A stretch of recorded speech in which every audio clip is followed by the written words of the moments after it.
Chairman Potocnik, members of the European Parliament, ladies and gentlemen, as the moderator has said, I was supposed to be here by video link from the United States, but I much prefer to be here physically. And I'm very happy to be here for my 5th consecutive occasion here at the Forum on Agriculture. And perhaps it will be the last occasion I will be addressing you as Agricultural Commissioner. So I'll give you the phone number to the relevant people afterwards. Well, earlier today you heard from my very good friend Miguel Cañete, the EU Commissioner for Climate Action and Energy, about how the Commission is proposing a suite of policies to put farmers and our rural communities at the heart of the EU climate and sustainability agenda, and not before time. I believe that our proposals for the future of the farm policy and Horizon Europe represent a good opportunity and a good hope for the future of our planet. They acknowledge, in my view explicitly for the first time, that the environmental and climate challenges remain significant and agriculture and farmers have to play their part and the rural communities have to be all engaged together as part of the solution rather than perhaps being depicted regularly as part of the problem. And while we have made some progress, I think everybody does now realize, including farmers, that we have to do a bit more. It's clear that we need to do more and we need to do it faster. And emissions from agriculture are around 10% of total non-CO2 emissions in the EU. And if we want to achieve carbon neutrality by mid-century as promised in the Paris Agreement, we have to utilise all means at our disposal to not only increase carbon efficiency, but also to bring absolute emissions down. Biodiversity, particularly in regions with intensive agriculture, is declining at an alarming rate. Non-point pollution continues to be a challenge in many water catchment areas, particularly where we have intensive livestock production. Nitrates are in fact the main source of pollution, which affects over 18% of the groundwater bodies of the European Union. So we know what the challenges are based on these studies and based on this information from our member states. But the question arises, of course, how are we going to respond? So Commissioner Cañete mentioned earlier that our proposal for the next CAP is important in this regard, and we do share the same objectives. If we want to help our farmers to respond to these challenges, I believe that farmers need to be incentivised. The support schemes that we can design in the future, which are common agricultural policy reform, should become more attractive in that respect. As a farmer's son myself, I know that farmers do not like to be told what to do, but they do help along the way to understand what they need to do if they're incentivized in that direction. So the mixture of the carrot and the big stick certainly may work on this occasion as well. This is the psychology we're dealing with, but of course psychology will not be any good if we don't get the results that we need. It's evident that many farmers prefer to earn their money, ideally through the commodities that they produce and sell in the marketplace. But to face the environmental challenge, which is in farmers' interests as much as anybody else's interests, it would help if the provision of public goods, for which the farmer will be paid through the CAP, will be seen as equally honourable and a rewarding activity as the production of any other commodity. That's the game changer that we need. And that is where the Commission's legislative proposals for the CAP post-2020 comes in. The existing policy toolbox is not delivering the results or delivering them fast enough. The most recent reform brought in greening, and the logic of this was admirable. The principle of what it was trying to do was a good one, but it hasn't worked. Farm payments were supposed to be tied to good environmental practice. Now, while some elements of greening had a positive impact, other elements did not deliver the results that our citizens require and that our farmers should expect as well from the point of view of their farming practice, or that our climate so desperately needs. So our new system would be based on a partnership between the farmer, the national administration and the national stakeholder. And the current green architecture of the CAP would be replaced by a streamlined system consisting of, number one, conditionality. Now, again, I meet farmers in my daily work, and of course they're the first to tell me there should be nothing for nothing. So the same should apply to farmers, in my view, in relation to the Common Agricultural Policy. So enhanced conditionality, including requirements previously included in the environment policy, should be the first baseline in which we are working from. There should be no backsliding. We should start on this baseline. And then we can build on this together with eco-schemes in the first pillar that are mandatory for member states but voluntary for the farmer. I want the farmers to be able to see the benefit of doing this themselves rather than being coerced to do so. And then we move on to the second pillar, which is most importantly the agri-environment and climate measures, under which farmers can voluntarily again provide more targeted public goods for which they will be paid. So we're incentivizing people to be more ambitious in the environment in this three-layered approach. And the granting of income support to farmers will in this way be conditioned to their undertaking of good environment and climate practice. The eco-schemes in the first pillar offer significant incentive options to a broad range of farmers who engage in more environmentally friendly production methods. Eco-schemes could also provide support for extensive grazing, or for more widespread application of flower strips, or for other measures that have worked well under Pillar 2. If the premia and payments for eco-schemes are sufficiently attractive, of course, more farmers will be willing to take part. Farmers, as I say, like incentives. Additionally, the fact that the eco-schemes will not require the farmer to make a multi-annual commitment might enhance the willingness of the farmers to take part as well. More widespread use of simple but attractive eco-schemes in the first pillar would then also leave more money available for more targeted and more dark green measures, such as extensive grassland management or organic farming in the second pillar. By utilising all of these layers, these three layers, of what we call the new green architecture of the CAP, I am convinced anyway, and maybe I might be right or wrong, that the proof of the pudding will be in the future, I'm convinced that the new CAP can achieve a lot more for the environment.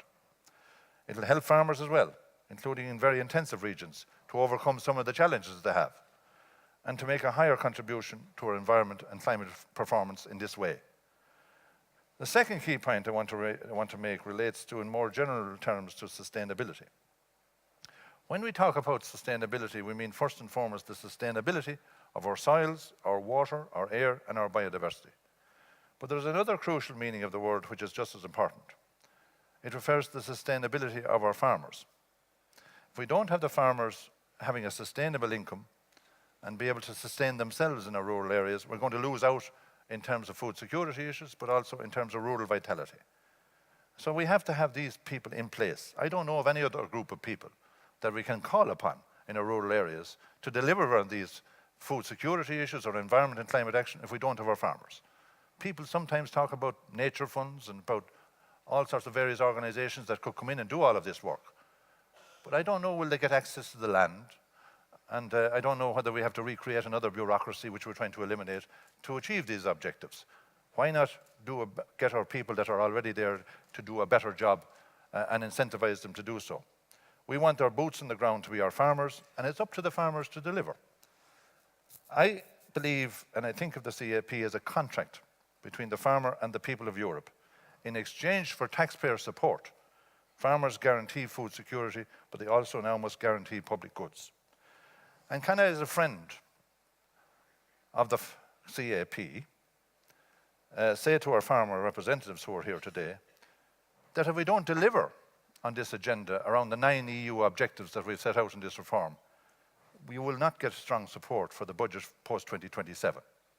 So I'm making this a warning shot to our agricultural representatives. Embrace the objectives, all 9 of them, that are spelled out in the Common Agricultural Policy, and then we will be able to justify the taxpayer support in the future for meeting these objectives and meeting the income support requirements under the treaties of the European Union. So it's up to you to show the results now of these 9 EU objectives, all of them. And certainly I'm happy to say on this 5th year that you have been warned, because I have been involved in this reform, and I've been involved in the budget negotiations, and I know the thinking is spreading a little bit more in terms of, politically and otherwise, there are other priorities that are becoming more centre stage. There's challenges for the money, and therefore, if we are demanding performance and results from the CAP, we're demanding performance and results from our farmers. And we need to ensure that the trust between farmers and consumers is stronger, and we need to come to a decision about science-based approach to agriculture once and for all. These are the challenges for the next Commission, and they're not easy ones. So I hope you'll look closely at our proposals and recognise their value. that you look at the proposals regarding the modernisation of the policy as well, which embraces the new technology, and I want all farmers to be part of the agri-tech revolution, not just the very large ones, and that the agenda items like digitisation, artificial intelligence, big data, that these are all part of what we have to embrace in agriculture as well as every other sector. And we today signed, on this digital day, we had a declaration signed by Commissioner Gabrielle of the Digital Commissioner and myself in relation to the importance of digitalisation of agriculture.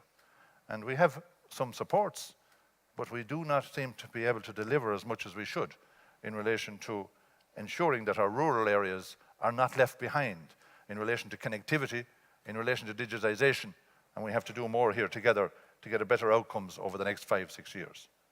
So I hope you will use your influence to encourage the European Union legislators, the Council of Ministers, and I want to say that the European Parliament are getting on with their work now.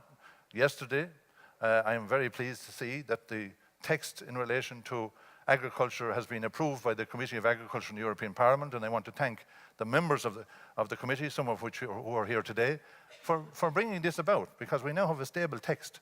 We now have something to say to farmers in the European elections about where our direction is going and what we're prepared to do. And certainly the Council of Agriculture Minister now has to step up a little bit more and try and get a settled text as well in the coming months. Because I think that certainly farmers, they want certainty, predictability, they want stability, and they cannot have that on policy or money unless the co-legislators do their job. And I hope that 2019 will see the outcome of these important areas, certainly between now and the end of the year, should be sufficient time to get all of our people together after the European elections to make sure that we achieve these positive outcomes for farmers and give them that necessary certainty and stability in policy and money in 2019. Could I remind you as well that there is a Forestry Conference that we're hosting on the 25th and 26th of April in Brussels here in the Charlemagne. And this is, of course, a summit of all forest people interested in the forestry sector to come along and to look at where our forestry policy and arising from the recent review of our forest strategy in Europe, where this will take us in the future as well, with the same challenges that we have right across the agricultural portfolio that we have in forestry. So there are still places for people if they wish to come along on the 25th and 26th of April. So in conclusion, can I say it's a pleasure to be here again at your Forum for Agriculture. Of course, it's the place where all of these very important discussions take place between the interface between agriculture and the environment. And I think your theme of today certainly resonates very much, where I'm sure you've had lively discussions between what is, as far as, you know, in terms of how far we can go as farmers and how far we can go in terms of delivering the type of environmental targets and milestones for the future. There'll always be tensions around these issues, but I think that everybody wants to see us heading in the same direction. Some people have, I suppose, ambitions that we go further and faster than we are. But nevertheless, I think farmers, in my view, are now up for the challenge of delivering high-quality food and drink products for the people of the European Union in such a magnificent way. The most successful policy of the European Union has been the Common Agricultural Policy in delivering on the objectives since 1962. But now we're moving into more objectives, different type of objectives, but equally we have to pay, like every other professional, we have to pay our farmers to deliver, not just on food security, but on public goods. And I know that this is the great challenge of our time politically, but I know also that our farmers are now up to the task. Thank you very much. Thank you for that. Thank you, Commissioner. If I may detain you for a moment, just to ask a quick question, which is, well, how can we in this audience trust in reforms of the CAP when previous reforms have had, well, shall we say, to put it politely, mixed success?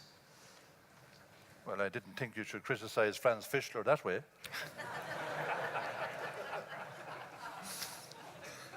that right?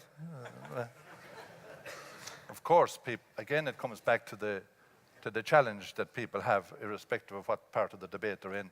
Farmers believe that they are doing what they can in return for meeting the Treaty of the European Union objectives as well as the objectives of the CAP, and they have to get income support for their natural disposition is towards food security.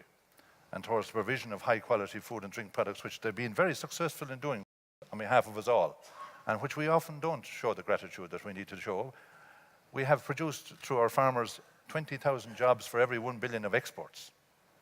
That didn't happen by accident, and that only happened in the last 6 years. Of course, it's accentuated since I became Commissioner, needless to say. When we had difficulties in the commodity crisis, this is what we had to do. Not to be looking out the window of the Berlaman, but go out into the marketplace with our farmers and with our companies and try and get more market share. And there's a big resonance for this around the world. So it's been quite successful in that regard. Where the challenge for farmers, and where we have not got around, I suppose, to the appropriate policy positions, whether in production and consumption, to marry those particular challenges between farmers and consumers and restore this trust that we need to do between those two great pillars of society, farmers and consumers. And I think it's in everybody's interest to be able to embrace this challenge, to be able to meet this challenge, and to be able to do, through our farmers, what is necessary in order to reassure our consumers that they have the highest quality, safe and nutritious food in the world, which they have, in my view, already, but we need to convince consumers that this is the case. So I look forward to the dialogue between, in a structured way, between farmers and consumers, who, in my view, have the same objective. But farmers have to make a living in the process, and we have to pay them to do so. But European farming is much more diverse now than it was in the first iterations of the CAP. Does it even make sense to have one policy for the whole of Europe, one size fits all? This is what we're moving away from, is the one-size-fits-all approach in terms of providing solutions. But we have to have a common policy. And when I hear people saying that we have a common policy at the moment, I don't know what planet they're on. Because there's 60 interventions you can make at the moment in Pillar 1 in direct payments, which member states do take advantage of and take opportunity to do so and offer these 60 different options to their farmers. In the same way, the Rural Development Programme, based on the needs that are carried out in the rural areas, the member state submits a plan based on their local conditions. And I think I think we're going to have more Europe in the outcome of these proposals, because we have to have agreement on the 9 objectives at European level. We have to have common interventions, and we have to have common indicators in terms of how we measure performance and deliver results, than perhaps the lack of coherence that we have now between Pillar 1 and Pillar 2 payments.